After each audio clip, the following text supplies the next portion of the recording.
Di Timur Tengah terjadi, namun serangan di Teheran, Iran tidak segencar sebelumnya. Dan berikut cerita selengkapnya dari Agil Laksamana Putra, warga negara Indonesia di Iran dalam program iNewsroom beberapa saat lalu. Mas Agil, bisa diceritakan Mas, secara umum kondisi Anda di sana seperti apa dan di Teheran seperti apa? Kondisi saya dalam kondisi yang baik, alhamdulillah, dan di Teheran sendiri kondisinya cukup baik ya. Beberapa hari terakhir ini memang serangan sudah mulai landai, tidak sebanyak ketika di pekan pertama dan pekan kedua, seperti itu. Oke, sebagai warga yang merasakan dampak perang di Teheran, bagaimana Anda melihat situasi saat ini di sana? Situasinya sih tidak semencekam apa yang banyak diberitakan di media sosial ya. Justru masyarakat itu beraktivitas seperti biasa. Mulai dari pekan pertama, kedua, sampai pekan ketiga ini juga aktivitas seperti biasa.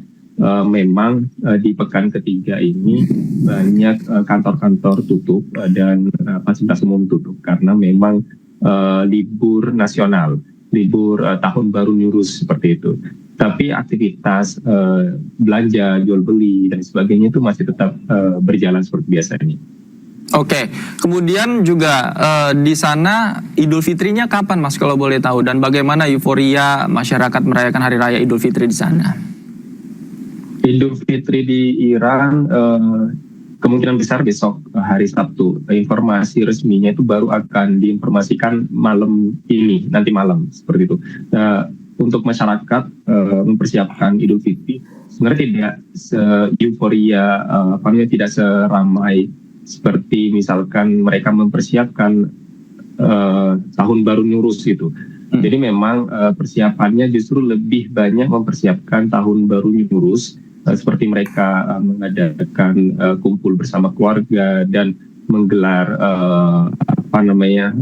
hafsin, sufre hafsin gitu. Jadi ada 7 benda yang wajib ada ketika malam tahun baru seperti itu. Jadi lebih banyak masyarakat itu mempersiapkan untuk ngurus daripada Hari Raya Idul Fitri.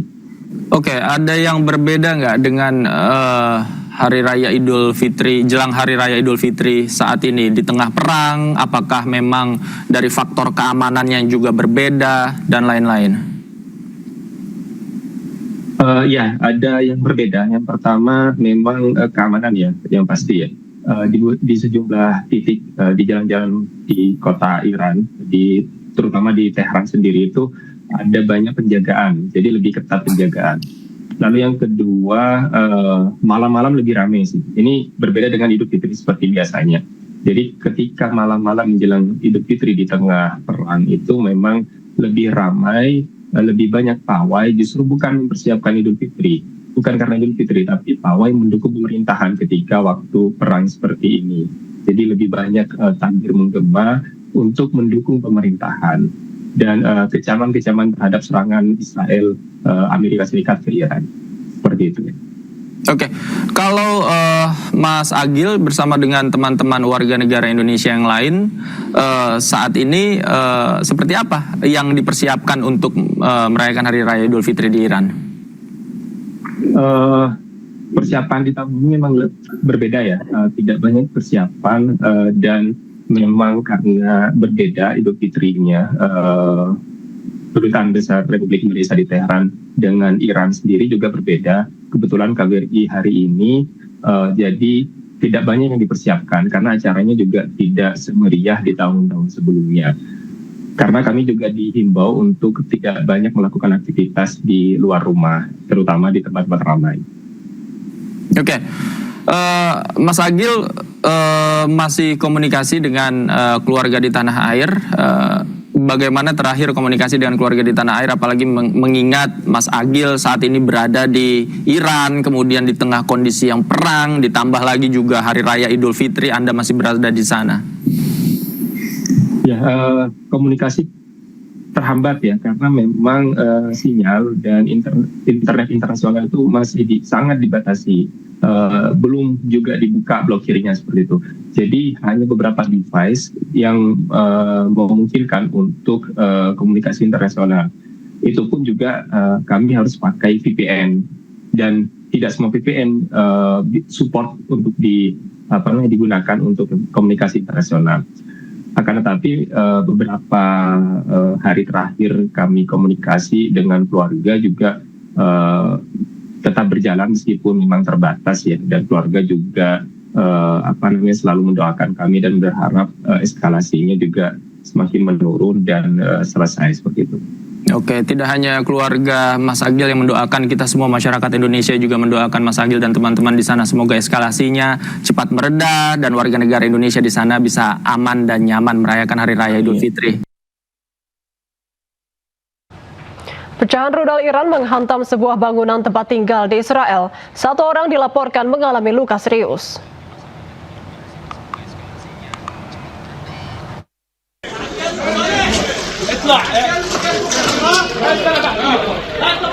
Sebuah bangunan tempat tinggal mengalami kerusakan setelah terkena pecahan rudal yang diduga berasal dari Iran di Jaljulia, Israel.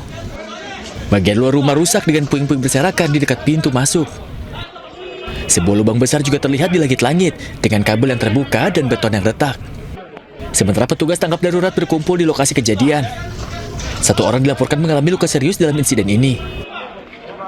Sebelumnya pecahan rudal Iran menghantam beberapa lokasi di Israel setelah serangan gencar yang diluncurkan dari Iran menewaskan sedikitnya 2 orang dan melukai beberapa lainnya.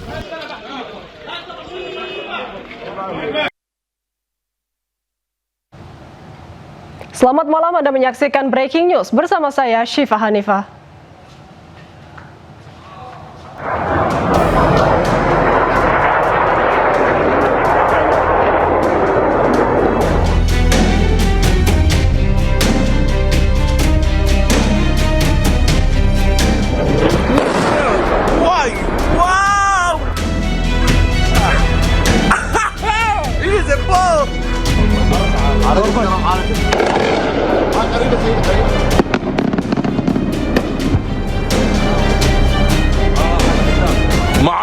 معالجة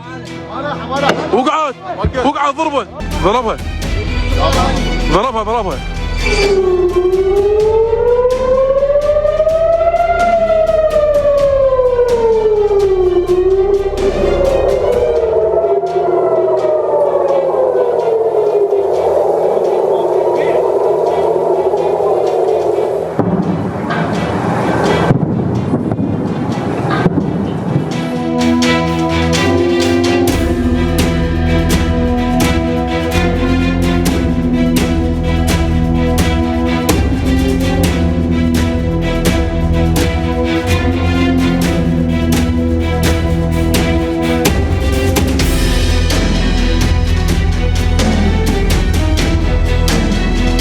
Shab. Further rocket attacks were reported against Nahariya and admitted.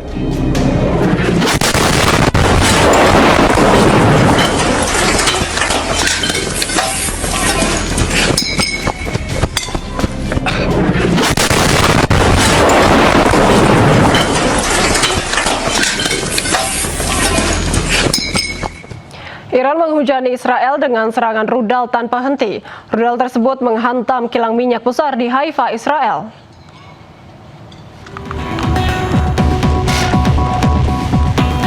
Rudal Iran menghantam kilang minyak Israel di Haifa. Video amatir merekam puluhan rudal yang melayang jatuh dari langit. Hantaman rudal membuat fasilitas minyak milik Zionis itu hancur.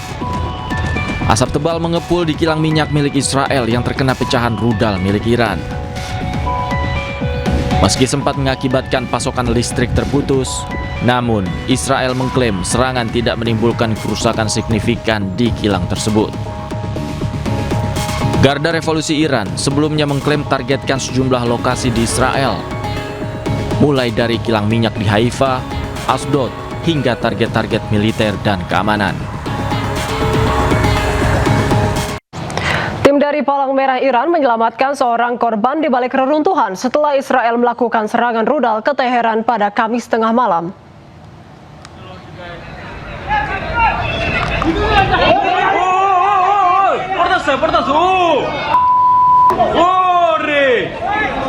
Tim penyelam penyelamat mulai membersihkan puing-puing dari bangunan yang dibom di Teheran, Iran. Sementara para medis memberikan pertolongan pertama kepada seorang korban yang ditarik dari reruntuhan. Menurut media lokal Iran, sudah lebih dari 70.000 lokasi sipil di seluruh Iran rusak sejak awal perang pada Februari silam.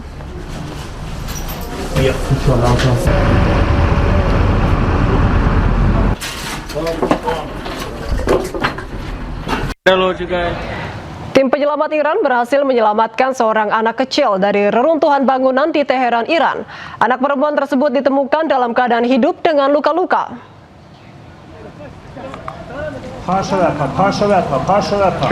Rekaman dramatis ini menunjukkan momen ketika tim penyelamat Iran menarik seorang anak yang masih hidup di reruntuhan bangunan di Teheran, Iran pada hari Rabu. Palang Merah Iran melaporkan sebelumnya personelnya bersama dengan petugas pemadam kebakaran melakukan pencarian di antara puing-puing setelah serangan udara. Korban langsung dibawa dengan ambulans untuk dilakukan pertolongan medis.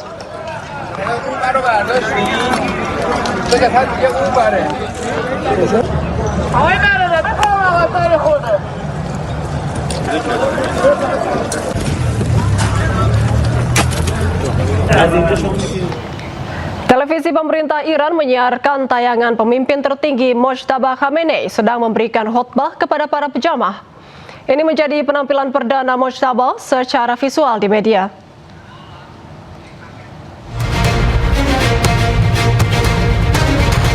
Televisi pemerintah Iran menyiarkan tayangan pemimpin tertingginya Mojtaba Khamenei memberikan khutbah kepada para jemaah. Tanggal dan lokasi dari tayangan ini tidak dapat diverifikasi secara independen. Meski begitu, ini menjadi penampilan perdana Mojtaba secara visual di media.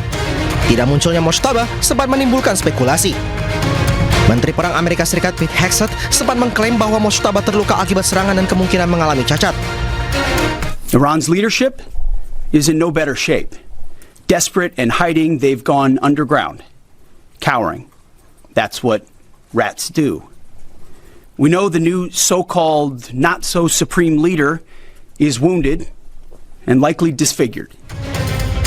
Sementara itu, Presiden Amerika Serikat Donald Trump tidak mengetahui kondisi Mojtaba Khamenei.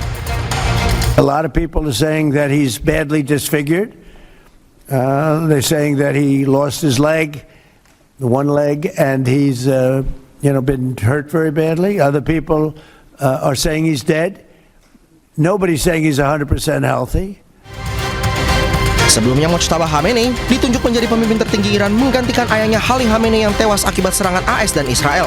Sejak saat itu, Mojtaba tidak pernah terlihat di hadapan publik.